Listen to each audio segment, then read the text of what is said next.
So, hello everyone, it's me, Zana. Some of you, my English friends, have asked me, will I ever make a video in English? So probably this might be the time that I'm doing it. I got day off today, and I thought I'll take you along with me to mushroom foraging. That is sort of my hobby that I'm doing every year because I don't know, there's something very relaxing and therapeutic about foraging mushrooms. So hopefully today I'll find something. Very often it's the case of just stepping out of the car and they're there. Have a little stroll around for half an hour and the bucket's full. But today I'm not sure because I'm going to try a new location that I've never been to. And then I'll see if it's successful or not. So currently I'm on my way to actually pick up a friend of mine who I invited last minute, probably like 20 minutes ago. But as she does live far from me and doesn't live far from the place that I want to explore, why not? We'll take her along. So yeah. Okay, so I've started about 5 minutes ago. At first I didn't think that this was going to be a successful location because you can see a lot of long dry grass out here. But in 5 minutes, this is not too bad, as well as, well, I wouldn't have seen this if I didn't bend down to show how many mushrooms I've got already. But these are chanterelles. Currently in the shops they cost around 25 euros in kilogram. But those who know me, and as you may see in future, I would be rich if I was selling these. There's some more. And there's also one in hiding. Yeah. And another thing, oh, there's another one. And another thing, if you find one, you always have to look around because you're gonna find around many more. They always come in packs. Also very interesting that they're hiding, so you can still find them. Nice. Whereas these look a bit older, but they can still be eaten.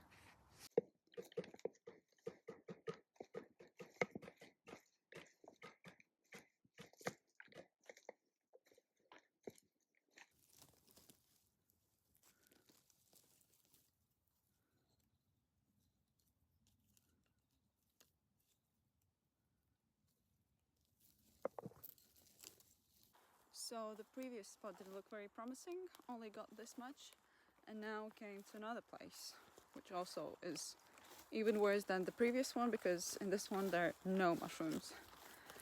Ay. Okay, have to go further with the car and see if there are any better places for mushroom picking than this outgrown, overgrown forest. Just arrived at the new location and look at that. These are humongous. And hopefully they're all right. Let's see. Ooh, no, that one is ugly, but I can cut off a piece from it. I'll just put it here for a bit. Oh, don't go. Also, of course, I'll clean them a bit before I'm putting them in the bucket. Not bad, not bad.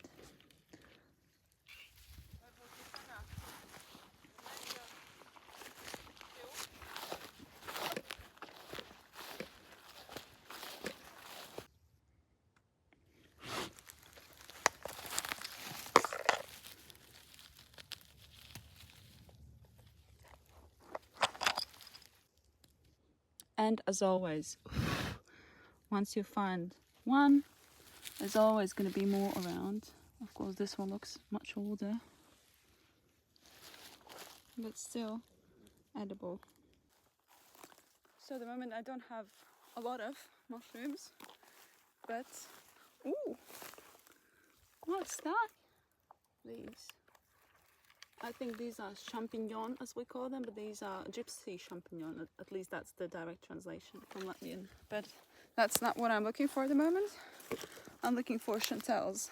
And this morning I saw a video of a chef, Gatislav, cooking chef. He posted a video on his page about what to do with chanterelles when you got too many, or in general, I just wanted to try something new, a new recipe, because I've got so many pickled chanterelles, so many different types of chanterelles. But this guy had a recipe how to make a chanterelle butter to store in a fridge or freezer. So yeah, that's what I'm looking to find more, and then see how that recipe goes. We don't only have blueberries in our forest, we also have, in English they're called mountain cranberries. They're very bitter, but in the autumn some people like to collect these and then make a jam, cranberry apple jam. It's something similar to a jam that you would have together with meat. But yeah, so amazing.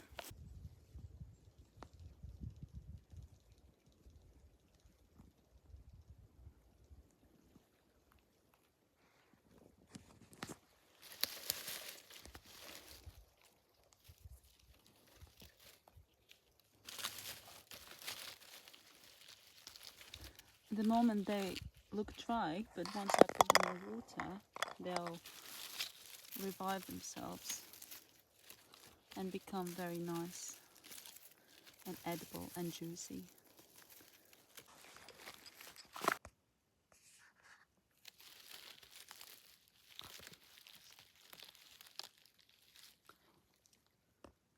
Nice.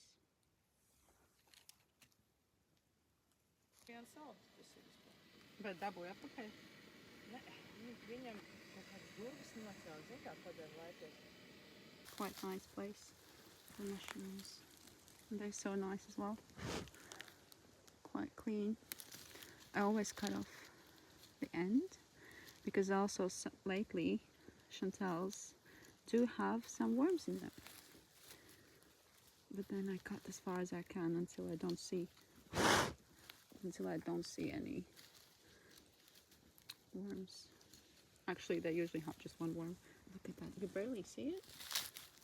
But when you see it, you know it's there.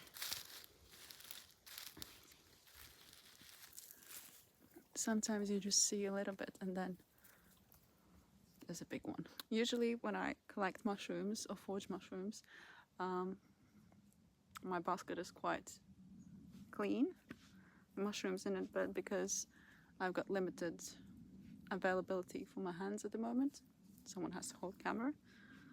Yeah, I'll have to do the best I can to keep my basket quite clean. Yeah. There's my friend. She's also looking for some mushrooms. The thing is, this is not a very common place where I would go and look for mushrooms, but there are some. So I think I'll be able to, if you can see what I see, can you see what I see?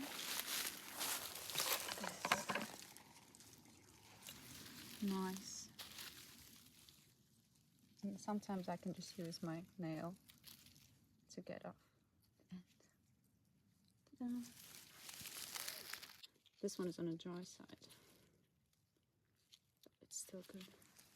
And then a little bit here, and again you can see only a little bit, but then you remove the moss, and there he is.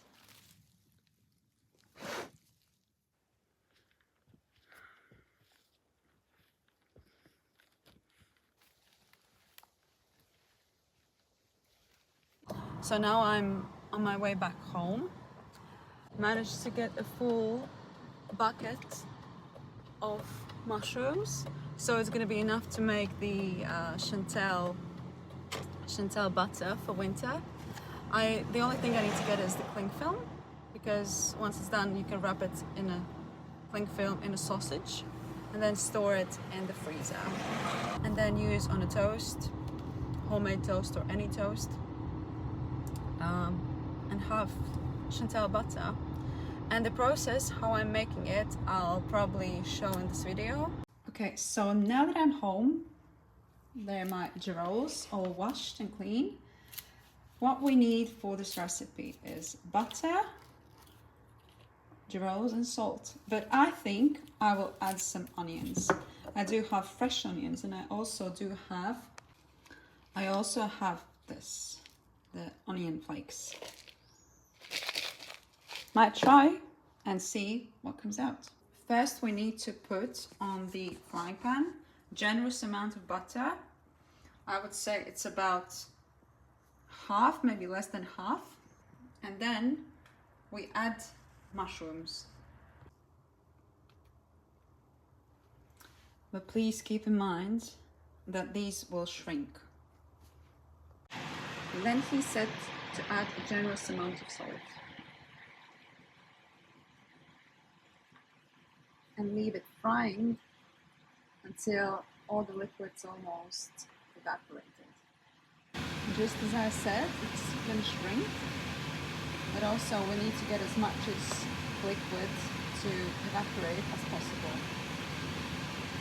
Liquid has evaporated and now there's only melted butter that's left, and that's exactly what Chef was showing in his video.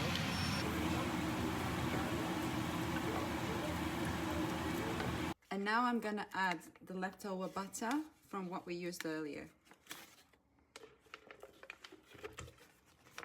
And now we blend on low setting for a little bit, and then we turn on max so it becomes very smooth consistency.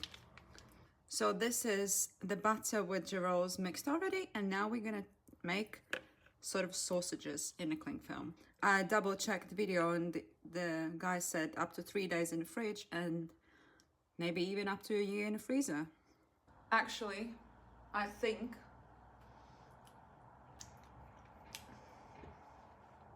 don't think I know.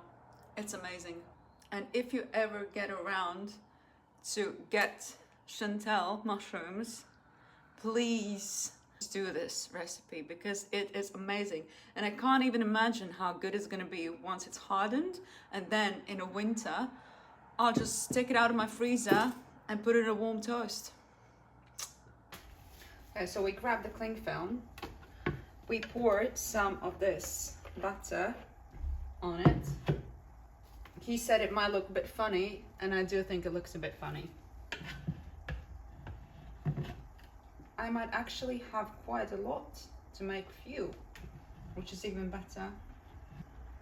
I think it's gonna be fun.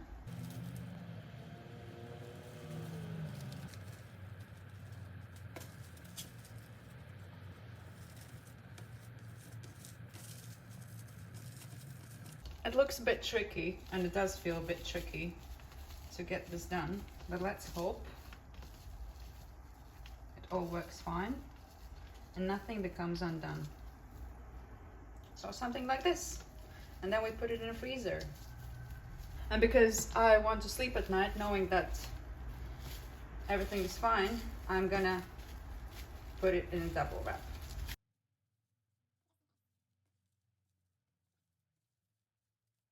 And then when it's frozen, we can just cut it in slices and put it on toast. From the first batch that I had, I managed to get three lines of butter. Excuse my mess. And now there's a second batch that I'm gonna add the onions to. So I just wanted to say thank you for everyone who has watched this far. And yes, join me for my next adventure. I don't know when and where, but this is interesting, so I'm gonna keep making these. Bye!